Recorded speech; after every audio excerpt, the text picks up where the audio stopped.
चलिए आज की वीडियो में समझते हैं इंडियन टैक्सेशन सिस्टम को। तो एक टैक्सेशन सिस्टम को अच्छा बनाने के लिए कुछ ज़रूरी स्टैंडर्ड्स हैं कि वो फेयर हो, ट्रांसपेरेंट हो, सिंपल हो और उसमें फ्लेक्सिबिलिटी हो। तो अब इस बेसिस पे यदि इंडियन टैक्सेशन सिस्टम को इवैल्यूएट करना हो तो उसमें हम क्या क्या देख सकते हैं, तो उसकी बात आज की वीडियो में करते हैं।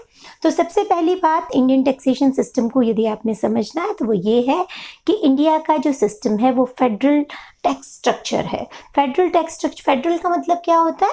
संघ। संघ यानी कि जहाँ सेंटर और स्टेट और लोकल बॉडीज तीनों अलग अलग लेयर्स पे गवर्नमेंट काम कर रही है। एक लेयर पे मोदी गवर्नमेंट है जिसे सेंट्रल लेवल पे कह देते हैं हम। स्टेट में अलग अलग सरकारें बनी हुई हैं और लोकल गवर्नमेंट्स अलग अलग हैं। तो अब टैक्स भी हर एक कॉन्स्टिट्यूशन ने, संविधान ने सब जो लेयर ऑफ गवर्नमेंट है उन सबको अपने अपने टैक्सेस दिए हुए हैं ताकि वो अपने इनकम से अपने अपने जिम्मेवारियों को पूरा कर सके। तो पहली बात है multiple tax, federal tax structure है। दूसरी बात है मल्टीपल टैक्सेशन सिस्टम है। एक टैक्स पर हम रिलाई नहीं करते बल्कि बहुत सारे टैक्सेस हैं। बहुत सारे डायरेक्ट टैक्सेस भी हैं और इनडायरेक्ट टैक्सेस भी हैं। जैसे डायरेक्ट टैक्सेस में आ गया इनकम टैक्स है, वेल्थ पे भी टैक्स है, प्रॉपर्टी पे भी टैक्स है, फिर गिफ्ट पे भी टैक्स है ना, जो भी चीज़ दिखती है हमें, लैंड पर भी टैक्स है।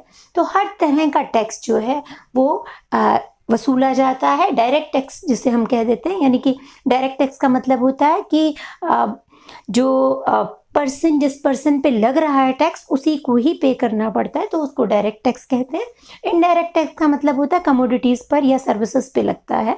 जो चीज़ हम खरीदते हैं, जो सर्विस हम ले रहे हैं, तो उसमें भी हमें एक टैक्स एडिशनल पे करना पड़ता है, तो उसको इनडायरेक्ट टैक्स कहते हैं। तो ये हम आगे पास ऑन कर सकते हैं। यदि एक डॉक्टर पे लग रहा है, एक टीचर पे लग रहा है, तो वो अपने स्टूडेंट्स पे उसको पास ऑन कर सकते हैं यदि वो ट्यूशन पढ़ा रहे हो या प्रिस्क्रिप्शन दे रहे हो।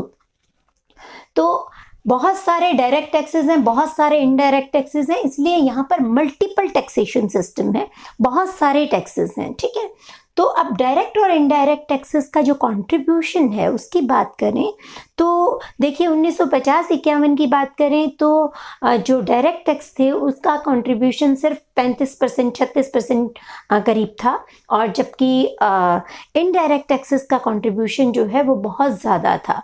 अब इनडायरेक्ट और डायरेक्ट कंट्रीब्यूशन का जो ये बर्डन कम या ज़्यादा है, उसका इम्पेक्ट क्या है, उसकी इम्प्लीकेशन क्या है, उसको समझते हैं कि इनडायरेक्ट टैक्स जो है वो एट लास्ट सब लोगों से लिया जाता है। जो भी उस चीज़ को खरीदेगा जिस पर टैक्स लगा है तो उसको टैक्स चुपचाप से भरना पड़ेगा ही।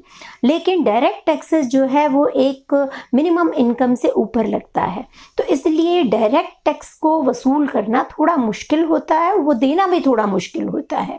तो इसलिए डायरेक्ट टैक्सेस का शुरू में कंट्रीब्यूशन, यानी कि डायरेक्ट टैक्स से जो कलेक्शन होती थी वो कम होती थी, इनडायरेक्ट से हम ज़्यादा लेते थे, तो उसका गरीबों पे या इनइक्वालिटी पे ज़्यादा इम्पेक्ट पड़ता है। उसका इकोनॉमी में जो पुअर तबका है, गरीब तबका है, उस पर उसका ज़्यादा इंसिडेंस या ज़्यादा प्रभाव रहता है। तो इस वजह से धीरे धीरे करके अब यदि हम देखें तो हमारा 50% से ज़्यादा कंट्रीब्यूशन जो है वो डायरेक्ट टैक्सेस से आ रहा है और इनडायरेक्ट टैक्सेस से कंपैरेटिवली कम आ रहा है। तो हमारा, हम कह सकते हैं कि इक्विटेबल जो है टैक्स सिस्टम जो है वो इक्विटेबल होता जा रहा है, समानता की तरफ बढ़ता जा रहा है, और इसीलिए वो प्रोग्रेसिव भी है।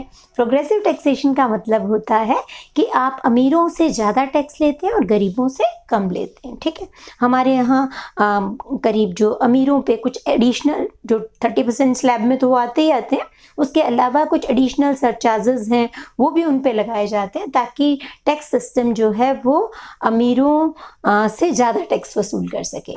इंक्रीजिंग टैक्स रेवेन्यू का मतलब है कि टैक्स रेवेन्यू लगातार, हालांकि अभी भी हमारा टैक्स बहुत कम, टैक्स जो है वो टैक्स जीडीपी रेशियो जो है वो अभी भी कम है, लेकिन ये अब 11.7 के करीब है, जबकि आइडियली यदि अमेरिका को देखा जाए तो ये 20% है, कई और कंट्रीज़ में ये 25 से 30% है। तो इसको होना चाहिए, 15% से तो अबव जाना ही चाहिए। तो अभी हम कम टैक्स ले पा रहे हैं, उसका कारण है हमारी गरीब जनता, लो पर कैपिटा इनकम, जिसकी वजह से हमारा टैक्स जीडीपी रेशियो जो है वो काफ़ी कम है। जो नेक्स्ट फीचर है हमारे टैक्सेशन सिस्टम का वो है buoyancy. It is a good thing कि इसका मतलब क्या होता है? इसका मतलब है, टेक्निकल वर्ड है और जो कॉम्पिटिटिव एग्जाम्स हैं उसके लिए ये बहुत ज़्यादा इम्पॉर्टेंट पॉइंट है कि टैक्स बायंसी का मतलब होता है कि जब बेस बढ़ता है, यानी टैक्स का बेस बढ़ता है, यानी जिस चीज़ पर टैक्स लगा है से कि यदि इनकम पे टैक्स लगा है और इनकम इकोनॉमी में बढ़ी है तो टैक्स रेवेन्यू को ऑटोमेटिकली इंक्रीज हो जाना चाहिए। तो यदि बढ़ रहा है टैक्स रेट्स को बढ़ाए बगैर टैक्स रेवेन्यू बढ़ रहा है क्योंकि इनकम बढ़ी है, तो it is called tax buoyancy. तो ये 1.9 है जो कि बहुत अच्छा फिगर है। फिर ज़्यादा टैक्सेस जो हैं वो ज़्यादा रेवेन्यू जो है वो सेंट्रल टैक्सेस से आते हैं। आप ये देखिए कि पिछला फिगर मैं देख रही थी तो 8 लाख करोड़ स्टेट्स का रेवेन्यू है, तो 16 लाख करोड़ जो है वो नेट रेवेन्यू है सेंटर का। तो सेंटर को एक अपर हैंड दिया गया है, कॉन्स्टिट्यूशन ने ही दिया है इसको अपर हैंड, इसके टैक्स ज़्यादा प्रोडक्टिव है इन कंपैरिजन टू स्टेट के टैक्सेस। एडहॉसिज्म की बात की गई। एडहॉसिज्म क्या होता है? एडहॉक वर्ड आपने बहुत सुना होगा कि जब आप कच्चे मुलाजिम रख लेते हैं तो उसको एडहॉक कहते हैं। एडहॉसिज्म का मतलब होता है टेम्परेरी सेटलमेंट करना। तो जब भी कोई गवर्नमेंट आती है इंडिया के अंदर तो वो अपने ज़रूरत के मुताबिक जो है वो कुछ चेंजेस कर देती है, बिना ये देखे कि पूरे कंप्लीट सिस्टम पे, टैक्सेशन सिस्टम पे उसका क्या असर पड़ा। हालांकि अब मैं कहूँगी कि यदि हम देखें तो पिछले कुछ सालों के अंदर कुछ ऐसे चेंजेस भी आए, जैसे जीएसटी का आना अपने आप में वो एडहॉसिज्म को ख़त्म करना है। क्यों? क्योंकि एडहॉसिज्म में एक टैक्स रेट को या एक टैक्स को इंक्रीज या डिक्रीज किया जाता था, लेकिन जीएसटी पूरा एक पैकेज है। तो इसी तरीके से हो सकता है इनकम टैक्स में भी आने वाले टाइम में ये मच वेटेड है तो हो ही जाएगा। तो एडहॉसिज्म को ख़त्म करना बहुत ज़रूरी था। अब तक का जो हमारी हिस्ट्री रही वो एडहॉसिज्म की रही, टेम्परेरी सेटलमेंट की रही। फिर बात आती है कि टैक्स रेट्स जो है इंडिया में कंपैरेटिवली हाई हैं।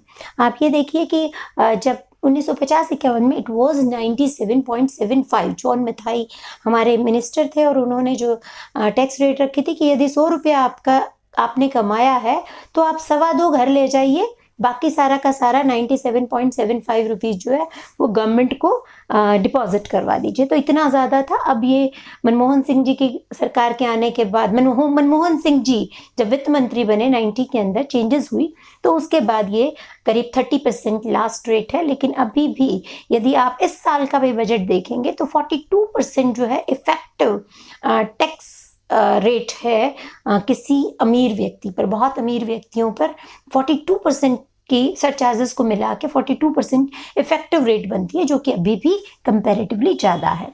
कॉम्प्लिकेटेड टैक्स स्ट्रक्चर, कि टैक्स स्ट्रक्चर जो है वो बहुत कॉम्प्लिकेटेड है, आम लोगों को समझ में नहीं आता है।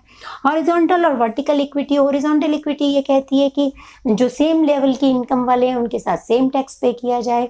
वर्टिकल इक्विटी कहती है कि जो जिनकी इनकम अनइक्वल है उनको अनइक्वली ट्रीट किया जाए।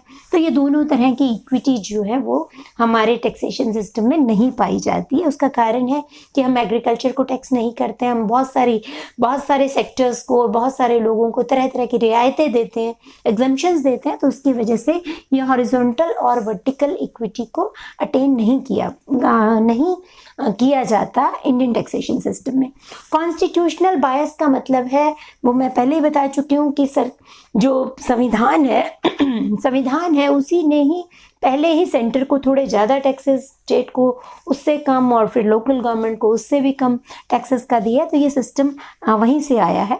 टैक्स इवेजन की बात करें तो मैं पहले बता चुकी, टैक्स रेट जब हाई होंगे तो नेचुरल है कि आप टैक्स इवेड करेंगे या टैक्स की चोरी करेंगे।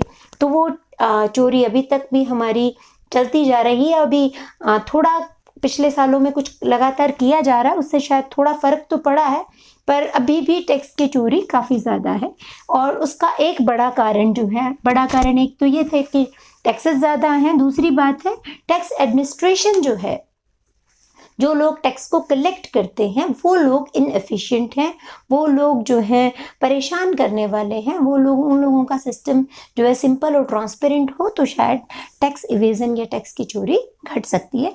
तो मैं इसी नोट पर इसको ख़त्म करूँगी कि टैक्सेशन सिस्टम में अभी बहुत कमियां भी हैं, कुछ चीज़ें अच्छी भी हैं, लेकिन ओवर द टाइम इसमें इम्प्रूवमेंट या चेंजेस किए जा रहे हैं।